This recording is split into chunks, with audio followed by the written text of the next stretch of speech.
I stared at the pregnancy test in her hand, the two pink lines screaming a truth that should have filled me with joy. But as Sarah's eyes sparkled with tears, mine narrowed on the faint tremble in her fingers. "We're having a baby," she whispered, pulling me into a hug that felt too tight, too desperate. My arms wrapped around her automatically, but my mind raced back to the last 6 months. Our sex life had been a ghost, haunted by her late nights at work and my endless business trips. How the hell was this possible?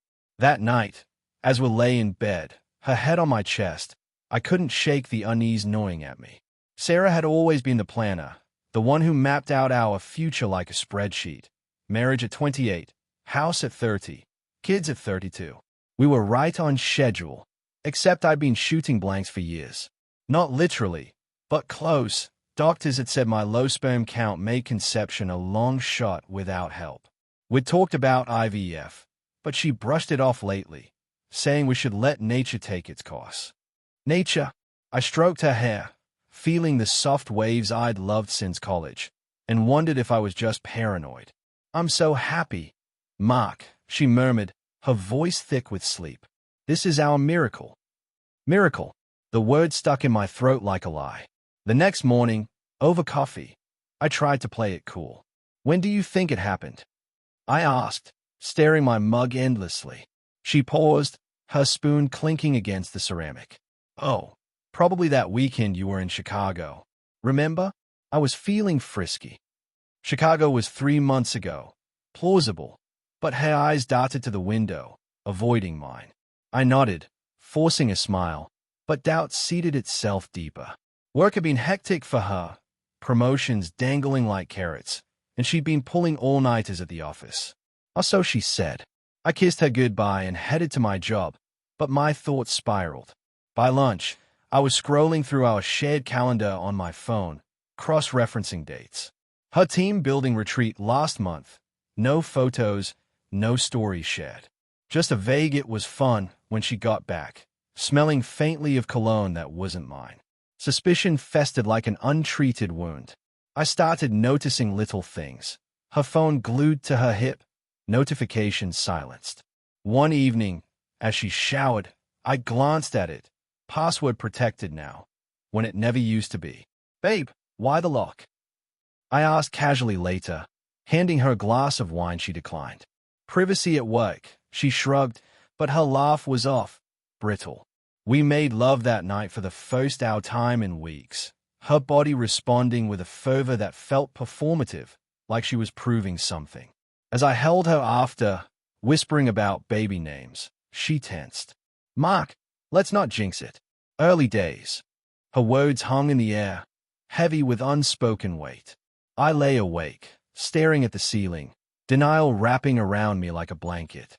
This was Sarah, my Sarah, who cried at our wedding vows, who nursed me through pneumonia. Betrayal? Impossible.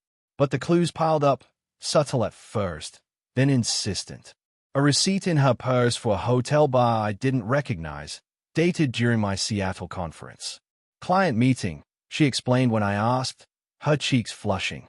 Then, the doctor's appointment she scheduled without me. Coming home with ultrasound photos she tucked away quickly.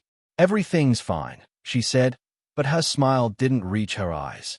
I suggested we celebrate with her coworkers, maybe meet this new guy she'd mentioned, Alex from marketing. "He's just a colleague," she snapped, then softened. "Sorry, hormones." Hormones? Right. Anger simmered beneath my skin, hot and unfamiliar. I'd never been the jealous type, but now every glance, every text chime, fueled it. One rainy afternoon, I couldn't take it anymore. I called in sick and tailed her from work, heart pounding like a drum. She drove not home, but to a coffee shop downtown. There, through the steamed window, I watched her hug a man, tall, dark hair, laughing easily. Alex. They sat close, her hand on his arm, his eyes lingering too long. I gripped the steering wheel, denial cracking like glass. Back home, I confronted her. "Who's Alex, really?" My voice was steady, but inside, I was shattering. She froze in the kitchen, knife hovering over vegetables. "What do you mean?" Natural dialogue, but laced with panic. I pulled out the receipt, the calendar discrepancies. Tell me the truth, Sarah. Is the baby mine? Tears welled up, her face crumpling. Mark, please. She sank into a chair, hands cradling her belly protectively. It was one night. I was drunk, lonely. You were gone so much. Alex, it just happened. The words hit like punches. One night stand, passionate mistake, instant regret. She sobbed, begging forgiveness, saying she loved me, that we'd raise the child together. You're going to be a dad. Our family. Anger exploded then, raw and consuming. Our family. You expect me to play pretend while you carry his kid. I paced the room, trust collapsing around me like a house of cards. Heartbreak clawed at my chest, visions of our shared dreams crumbling. How could you? My voice broke, suspicion validated in the worst way. She reached for me, but I recoiled. I was scared to lose you. We can make this work. Her motivation spilled out, the pressure of our perfect life, the void of my absences, the thrill of feeling desired. Understandable, maybe, in some twisted way, but unforgivable. I saw her then, not as my wife, but as a stranger, complex and flawed, driven by emotions I couldn't touch.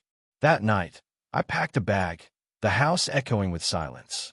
As I drove away, rain blurring the windshield, closure came in waves, heartbreak yielding to a hollow peace. I'd loved her deeply, but trust, once shattered, couldn't be glued back. The baby would have a father, but not me. In the rearview mirror, our life faded, leaving me to reflect. Miracles aren't always blessings. Sometimes they're wake-up calls disguised as joy.